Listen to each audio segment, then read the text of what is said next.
Alright, nkulamusizaako nnyo webali kwekumira ku Yugi Update TV. Kaakati nno birungi si birungi oluvannyuma lwa Prime Minister okubibwa bubi nnyo, wabula ensonga ebadde tennategeerekeka bulungi nnyo naye okusinziira ku nsonda ne ku sources zigamba West. Jjukira nti ennaku zino ekibiina kino ekya National Resistance Movement ekya NRM kiri mu kibayise primaries okusunsulamu baani abanaabeera ba flag bearer b'ekibiina kino ekya National Resistance Movement ekiri mu buyinza. Kaakati nno ennaku zino okusinziira ku kakiiko akategeka primaries zino era nga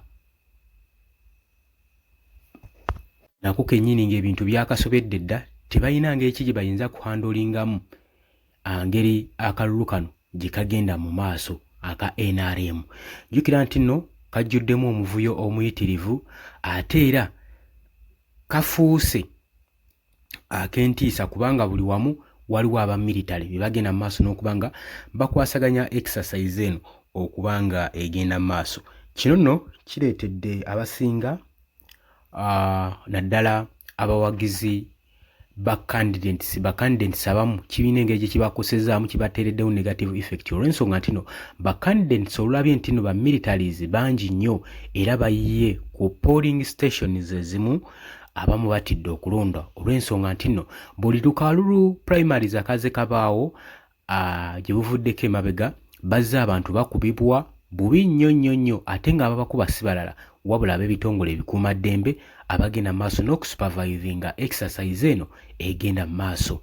Kino kyeraliikiriza nnyo bannayuganda bagamba olaba bo nga bo ab'ekibiina balemeddwe okucontrollinga kati ate banaatugamba batya nti nno mu kalulu akajja aka 2026 general elections nti gavumenti enaasobola okuhandolinga security gyenaaba eyiye mu bantu. Ekyo nno kye kisinza okuba nga kyeraliikiriza bannayuganda.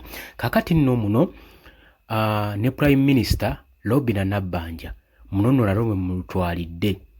Jjukira nti nno abadde yagenze okulaba eri mu Buganza East constituency primaries zibadde zitujjira. Eno nno gyafunidde obuzibu obutagambika. Ngenda kuba nga mbikuwa naye ng'oli ku Yugi Update TV kosinzira obba nga otuwuliriza gwe tannatweyungako kirira wansi waliwo ekigambo subscribe kikoneko ojja kuba nga osobola bulungi nnyo otweyungako gwe mukwano gwange ali eyampuliriza.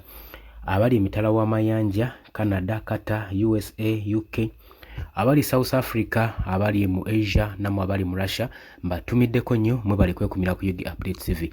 Banange mbakubiriza mu abajja mu comment section woboze mu comment section kiba kirungi n'oteekawo ne woosinziira kiba kituyambako ddala bulungi nnyo okusobola okulaba nga tutumira ku bantu baffe abagenda mu maaso n'okuba nga batuninga Yugi Update TV abateekawo ekigambo ky'enkyukakyuka.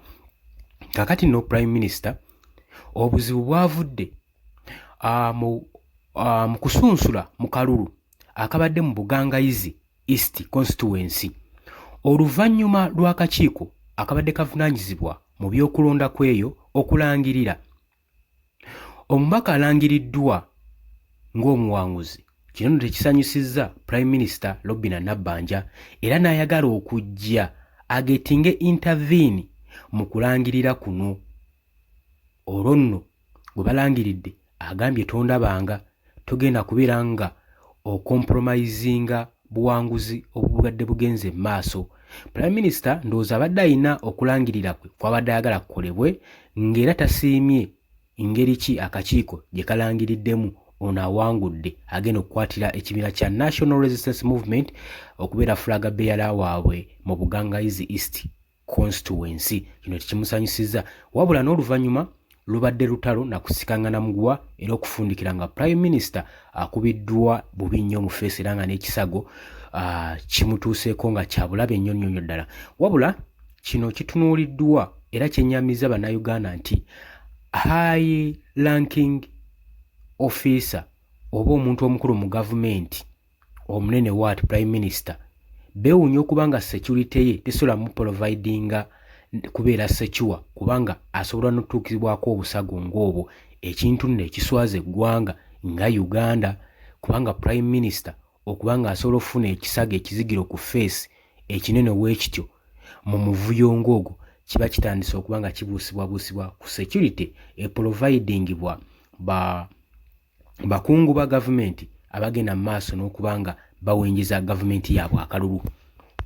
Wabula nga ye Prime Minister Robinah Nabbanja tannavaayo kwogera ku incident eno, akyakimpinze silence, naye gye bujjako tumanya ajja kuvaayo okwogera ku nsonga eno. Tetumanyi oba buswavu oba akyakuŋŋaanya information emala okujja mu press asobole okuba nga annyonnyola, kubanga kino tekyebereka era tekyekwekekebwa, kubanga ekizigiro oba obusago n'obuvune bumuli mu face.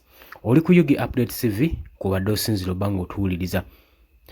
Gwatannatuyingako nagambye dda nti osobola okugenda wansi waliwo ekigambo subscribe n'okikonako obeere ng'otwegattako. Naawe ayagala okujja mu comment section sooka okkirire wansi osubscribinge, ojja kuba osobola okuteeseganya wamu naffe. Sooka ojja mu comment section otubuulire ku nsonga zino.